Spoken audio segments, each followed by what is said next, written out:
Hey everyone, welcome back to our channel. We're the Dawnties. My name is Rochelle. I'm your favorite Donna. Gonna give yourself whiplash. And today we're going to talk about the best books that we read in the month of August. What do we read? So we thought it would be fun, since we're out and about shopping, we're going to film it in Barnes & Noble and actually use the books here that they have. And hopefully they have the books that we liked. So We'll see. We'll see. Let's go.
So the first book I want to talk about is The Wedding People by Alison Espach.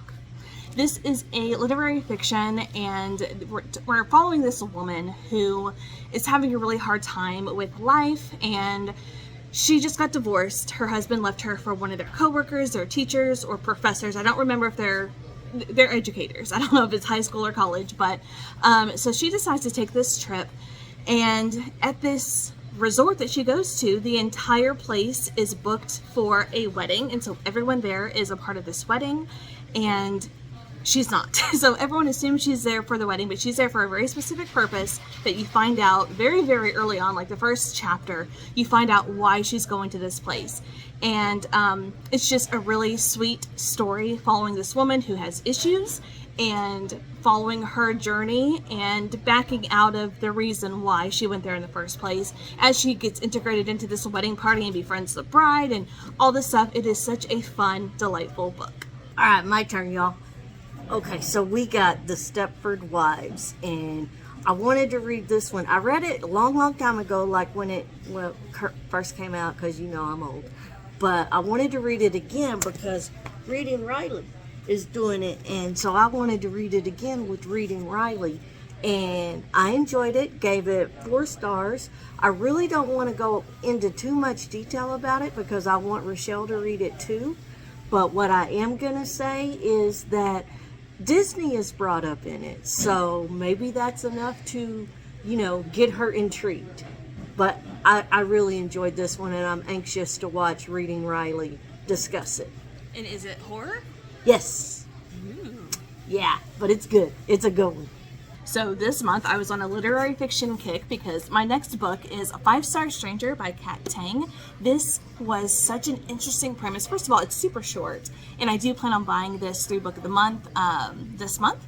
So I will get that in September, but this was so intriguing because we're following this man who basically is almost like a stranger for hire, and he will do whatever it is that you want.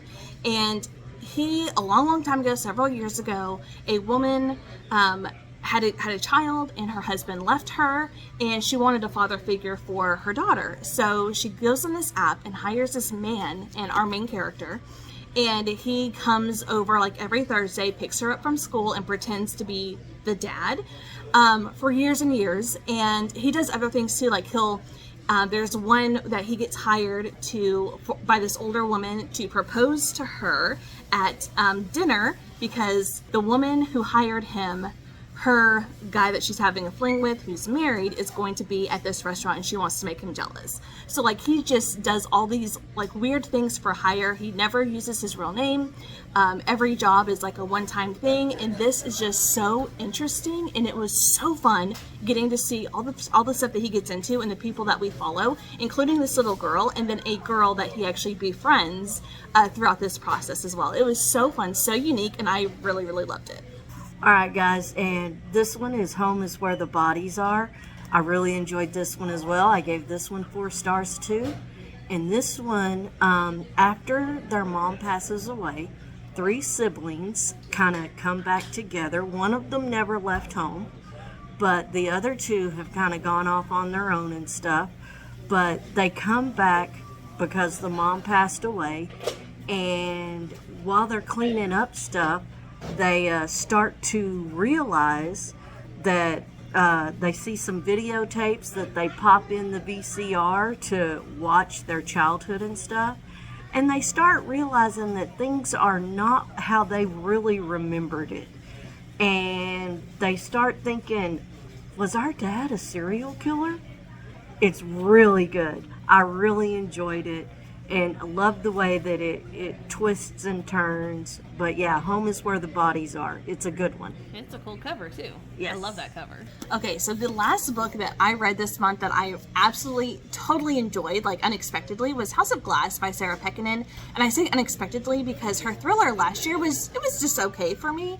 But this one, we're following this woman who is kind of trying to figure out what happened with this family up in DC, and they're a little ritzy, and it's a mom, dad, their daughter, and the dad's mom. They all live in this house, and basically the nanny, or I think it's a nanny, or the house, no, I think it's a nanny.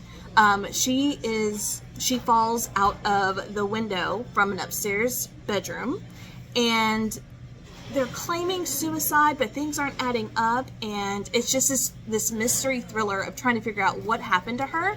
And where I thought this was going the entire time ended up not being what it was, which was totally surprising. I love those kind of twists and plot turns and things like that. But I really enjoyed this one. This one was really good if you're looking for just a fun mystery to follow and to figure out what is going on with this super rich family. All right, we're back home now. We couldn't find this one at the Barnes & Noble, but she happened to have it. We Used to Live Here by Marcus Kluwer. Sure. I don't know how to say it. But anyway, I liked it. I gave it 4 stars, but I was lost. I didn't know what was real and what wasn't real. So that was what was good about it. Because you're like, okay, did this really happen? Is she crazy? What's going on? So I really did like this one. And fun fact, the rights to this movie has already been sold, and Blake Lively has already been cast to play the main character that we're following in this book, which is crazy because all that happened before the book published. And I will say I gave this 5 stars. I absolutely loved it. I loved being confused at the end, and I'm so glad you enjoyed it too. Yeah, I liked it. I was lost. I was like, That's whoa. the point. Oh, and it is a horror book. Yeah. Yeah. It's spooky, spooky. Spooky, spooky. So those are all of the books that we really, really enjoyed reading in the month of September. Leave a comment down below. Let us know if you have read any of these, or what were your favorite books that you read in the month of September. I'm surprised, like, last month I was really on a horror kick. This month I was really on a literary fiction kick. And you read a classic. I'm assuming Stepford Wives is a classic. It's a classic horror. But that's it for us today. Thank you guys so much for watching, and we'll see you in our next video. Bye. Bye.